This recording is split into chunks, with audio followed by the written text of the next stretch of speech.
다니시죠? 네. 네. 지금 뭐 안 다녔다고 얘기할 용기는 없으실 것 같고, 근데 컨벤션을 어쨌든 한국에서 처음으로 하게 됐잖아요. 네, 당연히 다녀오셔야 되는 건데, 네, 다녀왔을 거라고 네, 생각하고요. 강의들을 정말 열심히 잘 들으셨겠지만, 강의 얘기를 좀 해야 되겠죠? 네, 제 강의 말고요. 마이로 헨츠 박사님께서 이렇게 나오시고, 캐밍 게스트, 네, 그 오프닝 무대 일반 세션에서 굉장히 감동적이었는데, 감동을 느끼셨나요? 네, 그래서 아마 리더님들이 다시 보기를 하지 않는 리더님들은 너무나 새로운 내용들이다. 언제 저런 강의를 했을까? 이렇게 생각하시는 분들이 혹시나 계실까봐 제가 조금 정리를 해봤습니다. 네, 처음에 목표의 중요성에 대한 얘기를 하죠. 목적지가 확고하지만 목적지는 확고하지만 경로는 유연하다. 이 의미 혹시 이해하시나요? 목적지는 확고하지만 경로는 이렇게 질문을 좀 던져보면요 너무 재밌는 게 우리 장애인분들은 눈이 어디 저기 저의 눈을 보지 못하고 머리형들을 이렇게 보시는 그래서 그 목적지가 확고하다. 네. 그게 제가 늘 이제 바다나 분들께 하는 얘기랑 일맥상통한 게 프로는 목표를 수정하진 않는다. 전략을 수정할 뿐이다. 이게 같은 맥락이거든요. 근데 이제 이게 같은 맥락인지 모르시는 분들도 계시기 때문에 제가 다시 한번 정리를 해드리는데 일단 내가 가야 될 방향이 확실하다. 그러니까 배가 목적지가 있다고 하면 항이라고 하잖아요. 근데 그 목적지가 있다고 해서 쭉 가진 않거든요. 이렇게 오른쪽 왼쪽 하면서 결국 목적지로 가는 거거든요. 네, 결국 내가 이분을 한 분을 파트너로 만들겠다, 건강한 가족을 만들겠다라는 목적이 있다고 하면 그 중간에 이래도 해보고 저래도 해보고 경로는 유연할 수 있다는 거예요. 무조건 사업이다 해서 사업 이게 누군가는 와닿지 않을 수 있고 네, 그러면 제품도 권해봤다가 또 제품을 권해봤다가 또 아니면 사업도 권해봤다가 이렇게 경로는 유연할 수 있다는 얘기잖아요. 근데 중요한 건 내가 목적지가 확고해야지. 네, 확고하지 않다면 경로가 무슨 유연이 어딨어요. 네, 그건 경로가 아니죠. 그래서 일단 나의 목적지는 뭔지도 다시 한번 생각해 보시고 그럼 유선화라는 회사의 목표, 비전은 뭘까요? 뭐라고 얘기해요? 비전. 유선화의 비전. 이제 이렇게 왜 말을 못하냐고 이렇게 되면 안 돼요. 유선화의 비전이 뭐예요? 세상에서 가장 건강한 가족 만드는 네, 누가 쿡 찔러도 세상에서 가장 건강한 가족을 만드는 일이라는 얘기를 하실 수 있어야 돼요. 그래서 세상에서 가장 건강한 비전, 그죠? 건강한 사람들을 만들겠다는 이 비전, 이 이념, 이 신념 이렇게 얘기하죠.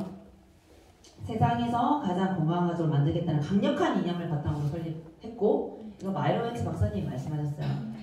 내 인생을 바친 비전이다. 이렇게 얘기를 했거든요. 우리 리더님들의 지금 목표, 꿈, 내 인생을 바쳐서 그 목표를 설정하고 내 인생을 바쳐서 그 목표를 향해 가고 계신지 한번 생각해 보시면 좋을 것 같고요. 그러면서 사실 그 핵심 신념 4가지는 또 캐밍 게스트 분께서 말씀하셨잖아요. 신념 4가지. 네, 결국 이 산업에 믿음이 있어야 되고 그러면서 하시는 말씀이 유선화는 이 산업의 리더다. 이 산업의 리더래요. 그리고 회사에 대한 믿음이 있어야 되고 이 업계의 리더다. 이렇게 얘기를 하시면서 전 세계 어떤 건강기능식품 기업과도 비교되지 않는다. 이런 얘기를 하시잖아요. 아, 나만 들었나? 혹시 다들 통역기가 없었어요? 그러면서 이제 제품에 대한 믿음이 있어야 된다. 근데 유선화의 유선화는 영양소의 리더다. 이 표현도 있었거든요. 영양소의 리더다. 너무 멋지지 않아요? 네. 150명의 과학자들이 만든 제품이에요. 뭐 더 이상 설명이 필요해요. 누가 저는 그래요. 뭐 어쩌고저쩌고 하면 150명의 과학자들이 만든 제품인데 내가 무슨 말을 더 하냐고. 어디 가서 찾아보라고. 한 명의 과학자가 만든 제품이라도 있는지. 150명이 만든 제품이에요. 150명이 그냥 우리가 만든 게 아니라 과학자들이야. 네. 그래서 그렇게 사실 이렇게 명확하잖아요. 네. 그러면 굳이 말을 많이 안 하셔도 되거든요.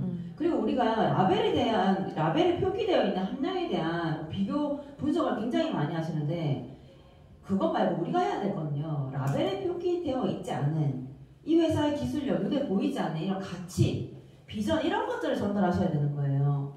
그 라벨에 표기되어 있는 함량 비교 뭐 약사들이 하죠. 예, 그렇게 아무리 지가 비교해봐도 지가 만들 수 있는 사람도 아니면서 절 비웃은다. 이런 신념이 우리에게 있어야 된다는 거예요. 리더님들 신념은요 팩트랑은 다른 문제예요. 그렇다고 이게 허접하다는 게 아니라 이 유선아가 얘기하는 이 모든 것들이 거짓이라는 얘기가 아니에요. 신념과 사실은 다르다는 걸 우리가 구분할 수 있어야 돼요. 왜 어떻게 다르냐면요. 내가 이 세상에서 가장 맛있는 음식이 난 돈가스다. 이건 신념이라는 거예요. 이게 사실이에요? 네, 이런 거랑 다르다는 거죠. 그러면 내가 그냥 믿으면 끝나는 거지. 누가 어떻고 그건 너의 생각인 거고. 나는 이게 최고라고 믿는다. 이게 나의 신념이다. 이렇게 얘기하면 끝나는 거 아니에요? 그걸 돈가스가 진짜 제일 맛있는 음식이 맞아? 안 맞아? 그 신념을 쓰실 거예요. 정말 답이 안 나오는 그런 해결 방안이 없는? 네, 그래서 신념이 뭔지를 아셔야 그죠? 예, 이제 네, 그래서 많은 분들이 이 산업, 이 회사, 제품 이런 거에 대한 이게 진짜인가? 가짜인가? 이런 거에 너무 많은 시간들을 쓰시고 네, 자기 자신이 진짜인지 가짜인지를 신경 쓰시라는 거예요. 내가 통제할 수 없는 것에 너무 집중하지 마시고 내가 통제할 수 있는 것에 집중하시라는 얘기도 하거든요. 내 건강 내가 통제할 수 있고 나의 결정은 통제할 수 있어요. 타인의 건강 못 알아들으면 건강 못 챙기는 거죠. 근데 그거를 내가 왜 그렇게 통제할 수도 없는데 그리고 타인의 결정은 뭘 그렇게 신경 쓰세요? 내가 결정했고 내가 가야 되는 방향이 있고 내 길인데 남들이 다른 길을 간다 어쩔 수 없는 거 아니에요? 네. 그러니까 내가 통제할 수 있는 화내는 거 아니에요? 것들에 좀 집중하시면 좋겠다라는 생각을 저도 역시 많이 했고요. 마지막으로 세포에 대한 얘기를 하고 있어요. 마지막은 아니고 제가 정리한 마지막이죠. 마이로 벤츠 박사님은 항상 세포를 얘기하시죠. 세포는 우아하고 항상 우아하고 우리는 우아한가요? 세포를 항상 저는 마이로 벤츠 박사님이 세포 얘기하실 때마다 세포 이꼬르 자기 자신 나다 이런 생각 많이 하거든요. 세포는 우아하고 영리하고 네, 정말 찬란하고 모든 가능성 담고 있는 네, 장영분이라 제가 너무 흔들리고 계셔가지고 어떡하지? 질문 안 할 건데 그래서 위대하고 눈에 보이진 않지만 위대하고 찬란한 보고다 뭐 이런 표현을 엄청난 표현들을 하시죠. 보이지 않는 기적이라는 책에도 항상 우아하고 세포는 우아하고 네. 우리도 우아해져야 된다는 거예요. 머리카락의 10분의 1 정도의 크기밖에 안 되는 이 작은 곳에서 질병과 건강이 시작된다. 정말 나 자신, 자기 자신으로부터 성공이든 실패든 시작된다. 저는 항상 그렇게 어떤 이런 강의를 들으면 그 비유적인 표현들을 많이 생각하거든요. 대상말 저로 바꿔가지고도 많이 생각하고 근데 이제 모르겠어요. 그런 분들도 많이 계시겠죠. 혹시나 또 생각이 깊이가 다르다 보니까 또 다른 생각을 하시는 분들도 계시겠죠. 그래서 저의 생각을 이제 말씀을 드린 거고 여러분의 세포를 살피는 것이 우리의 삶을 살피는 것과 같다. 너무 멋진 말 아니에요? 나 자신을 살피는 것이 결국 내 인생을 살피는 것과 같은 거예요. 그래서 결국 나 자신이 바로 쓰면 되는 거거든요. 우리 리더님들.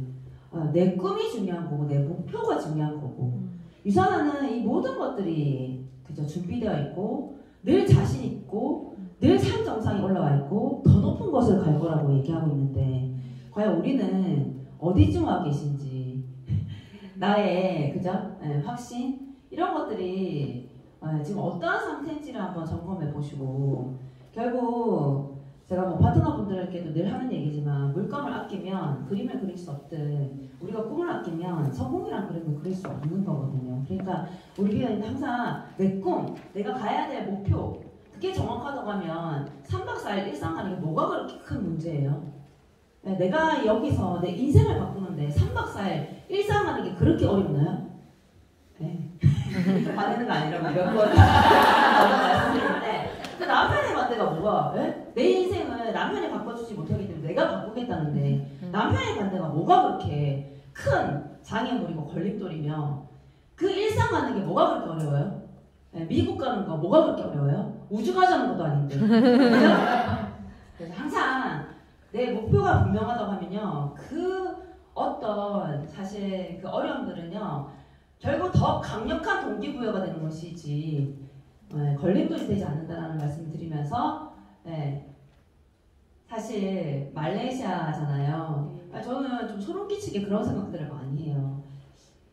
제가 용인에 살지 않았을 때도 저는 용인을 한번 지나친 적이 있고 천안 막 이렇게 전국 각지를 보면서 이렇게 미팅을 통해서 이렇게 가게 되잖아요. 근데 내가 유선하기 전에 여기 와봤는데 이런 생각 진짜 많이 하거든요. 말레이시아를 갔다 왔잖아요.